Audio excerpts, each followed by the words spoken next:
Quem está me acompanhando sabe que recentemente eu passei ali por Rio Grande, Jaguarão, São Lourenço do Sul e também Pelotas. E um dos lugares que eu dei atenção foi o Asilo das Órfãs. E eu vou te mostrar esse prédio, mas muito mais que mostrar esse prédio, eu vou contar um pouco da história da instituição e também do acolhimento de desamparadas da cidade de Pelotas e do Rio Grande do Sul. É claro, em Destinos do Sul, onde eu te desvendo a nossa natureza, a nossa história e a nossa cultura. Essa instituição de Pelotas tem uma história que começa lá em 1855. É o Asilo das Órfãs Desvalidas Nossa Senhora da Conceição. Essa instituição ocupou um prédio que foi doado pelo grupo União e Concórdia, na realidade uma união de duas lojas maçônicas, ou seja, o prédio pertencia à maçonaria, uma loja maçônica, então ali de Pelotas, que doou quando se formou essa instituição, que tinha como ideário acolher meninas órfãs, para poder dar instrução para elas, encaminhar para a vida doméstica ou, quem sabe, para um casamento de acordo com os costumes da época. Mas como eu te comentei, tem outras situações, depois eu fui pesquisando, tem outras instituições aí que acabaram se relacionando com elas, comecei a pesquisar e comecei a ver outras situações envolvendo essa ação de acolhimento de menores. É bem interessante, uma história rica que, como sempre, daria para aprofundar mais. As crianças que eram recolhidas para essa instituição, então, no centro de Pelotas, num primeiro momento, muitas delas vinham da Santa Casa de Misericórdia de Pelotas. Tem uma Santa Casa de Misericórdia em Porto Alegre que eu te mostrei há algum tempo atrás, que tem um museu muito interessante, tem um centro cultural, tem um museu muito interessante.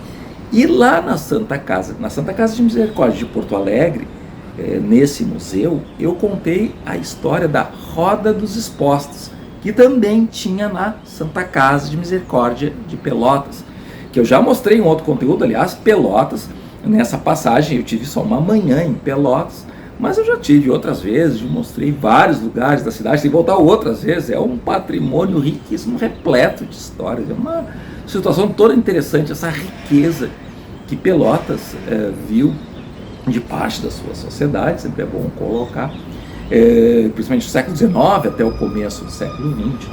Inclusive, uma ocasião eu fui, eu também peguei imagens ali da Santa Casa de Misericórdia de Pelotas. Eu até desconhecia essa história da Roda dos Expostos da Santa Casa.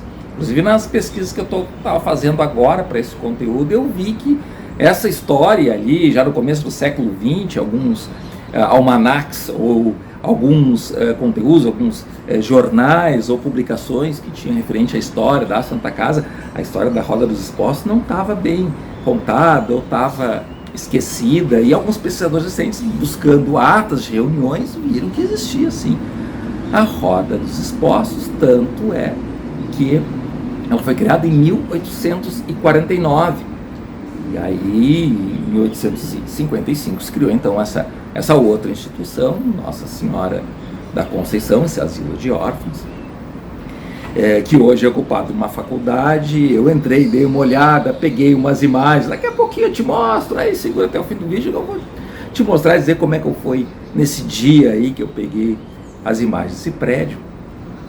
Mas a Roda dos Expostos, então, da Santa Casa de Misericórdia, era, para quem não conhece, quem não viu o vídeo, eu recomendo ver o vídeo sobre a Santa Casa de Misericórdia de Porto Alegre, e toda essa história também dessa instituição e da saúde em Porto Alegre. A Roda dos Expostos era um mecanismo onde uma mãe que não tinha condições de criar o seu filho, o seu nenê, queria ou tinha que abandonar ele, não vou entrar nem nesse mérito, deixava em uma roda de madeira que ficava aberta para a rua, na parede da rua da instituição, rodava esse, na verdade era um cilindro, né? Girava ele para que a criança então ficasse virada para o lado de dentro da instituição, onde tinha sempre alguém ali, tocava um sininho, tocava um sino e vinha alguém e pegava então essa criança, uma irmã, né, da Santa Casa, que recolhia essa criança então para criar, porque a mãe não tinha condições de criar.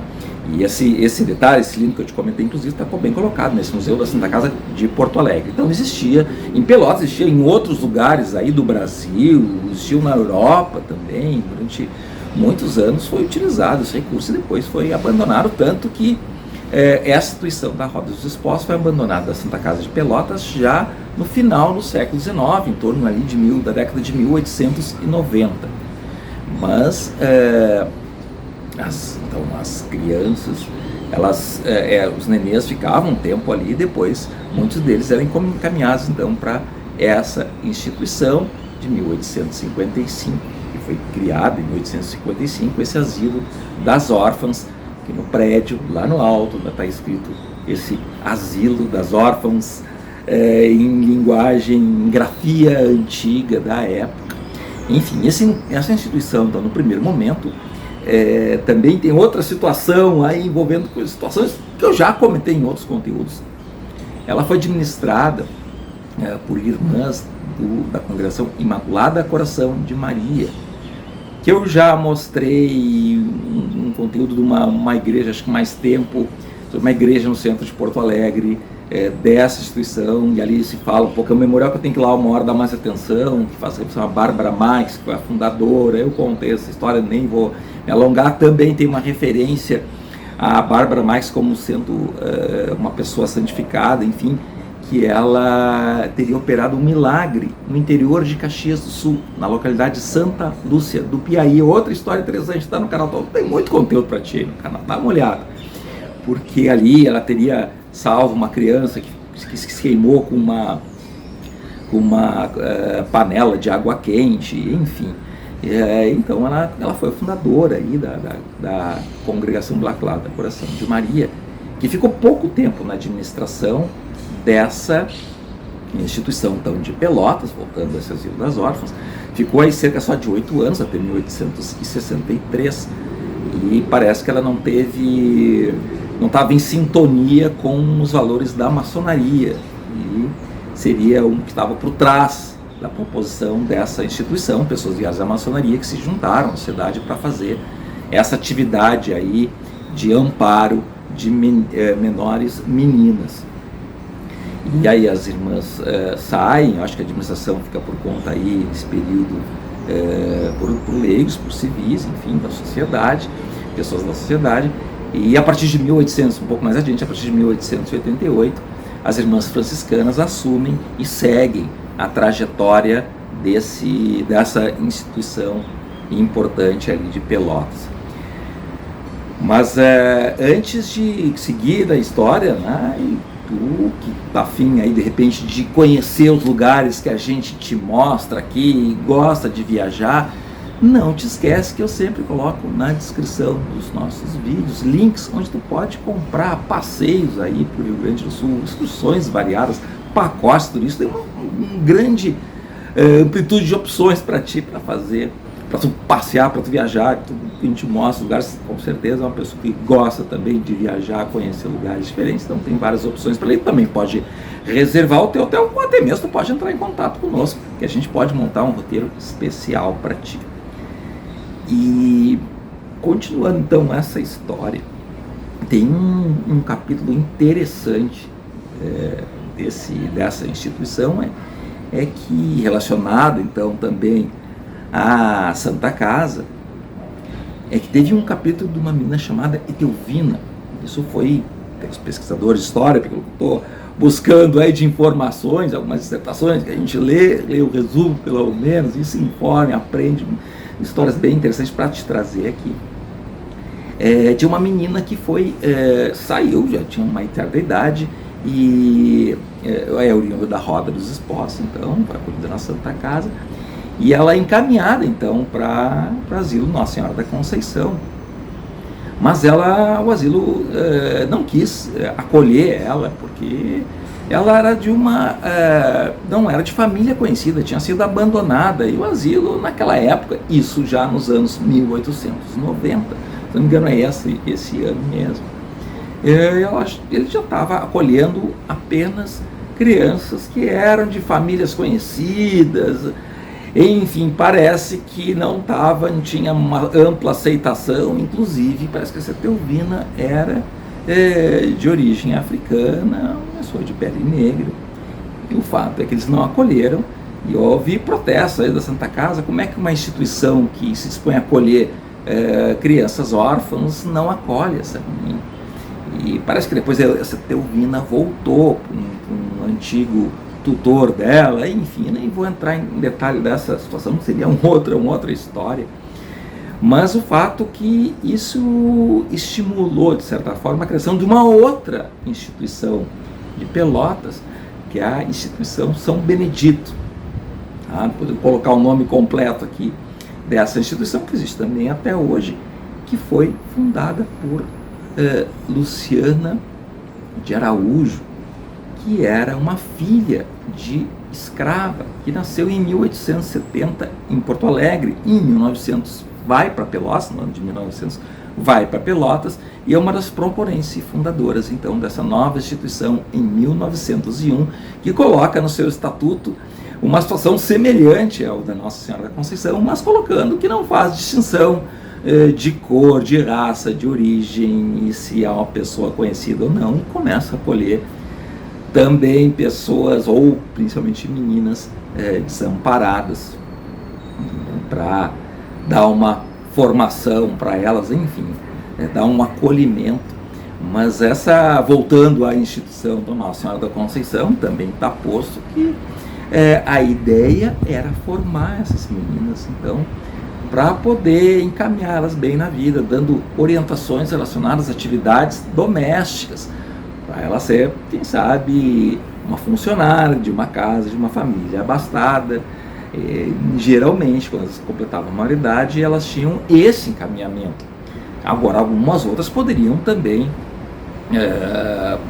buscar querer casar, e elas poderiam, conforme o noivo pretendente, tinha que ter aprovação da instituição, poderiam sair então para o casamento. Se não, com a maioridade, acabavam sendo encaminhadas para os trabalhos domésticos. Aí nas pesquisas que eu vi, tem várias análises sobre esse contexto, porque Pelotas é uma cidade que enriqueceu no século XIX, século XX, mas tinha uma elite abastada e teve um grande uso de mão de obra escravizada nas charqueadas. Então tem toda essa questão social, de